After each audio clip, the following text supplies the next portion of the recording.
Shalom pemirsa, kita berjumpa di dalam hari yang luar biasa yang selalu Tuhan berikan dengan berkat, dengan rahmat-Nya, dengan anugerah-Nya. Dan tanpa kita sadari kita sudah ada di penghujung tahun ini. Ya, di bulan Desember dan sebentar lagi kita akan masuk ke dalam tahun yang baru 2014. Biasanya di akhir tahun, mungkin bulan November atau Oktober, perusahaan, gereja, keluarga, atau individu mereka membuat rencana ke depan untuk apa yang akan dilakukan di 2014. Ada pengalaman-pengalaman yang dilalui di 2013 dan pengalaman-pengalaman itu biasanya membawa satu bekal untuk kita lebih memperbaiki atau kita lebih meningkatkan lagi. Nah, oleh karena itu orang perlu bikin planning walaupun mereka belum tahu 2014 itu nanti seperti apa. Kabar-kabar yang mungkin agak negatif bilang nanti akan panas yang luar biasa, ekonomi, dan kalau kita perhatikan di negara kita atau di Jakarta ini kemacetan transport udah luar biasa ya. 2014 ini menjadi sesuatu yang perlu direncanakan. Tapi kalau merencanakan dengan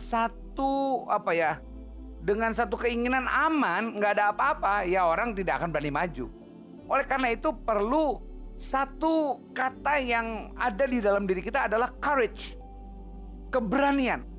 Nah, saya saat ini ingin melihat satu cerita di dalam Alkitab tentang seorang yang mengalami masa transisi, mengalami rasa tidak berani untuk maju sehingga Tuhan perlu memberikan courage kepada dia. Orang itu adalah Yosua. Kalau kita lihat di dalam Yosua pasal yang pertama ayat 1 sampai dengan yang ke-9, itu adalah bagaimana Tuhan memanggil Yosua dengan mengatakan Musa hambaku telah mati.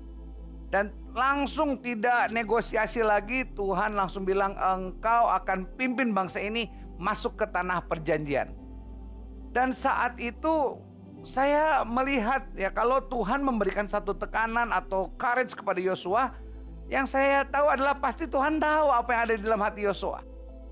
Musa adalah satu pemimpin yang berkarisma, punya pengalaman mujizat yang luar biasa. Salah satunya yang terkenal adalah dia membelah Laut Merah, membawa bangsa Israel menyeberang, dan akhirnya pasukan-pasukan Firaun mati di situ.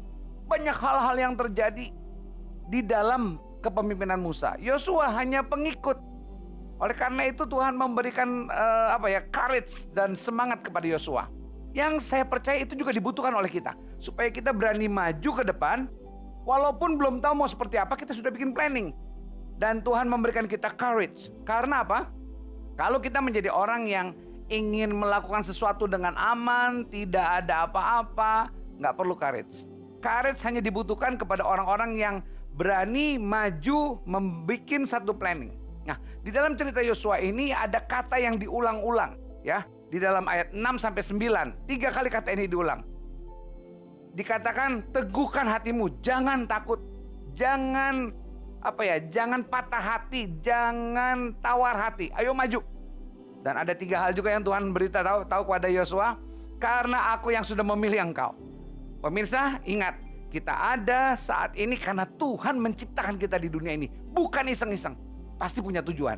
Ya, itu yang pertama. Yang kedua, karena Tuhan memberikan nasihat kepada Yosua sehingga Yosua berhasil. Kalau kita perhatikan di dalam kitab Yosua ini, Tuhan mengatakan perkatakan hukum Taurat, perkatakan firman, baca firman Tuhan terus dan lakukan di dalam kehidupan sehari-hari. Itu yang akan menolong. Dan yang ketiga, Tuhan bilang ingat aku menyertaimu. Wow, itu semuanya sudah cukup. Yosua akhirnya berhasil dan saya percaya kita pun juga akan berhasil.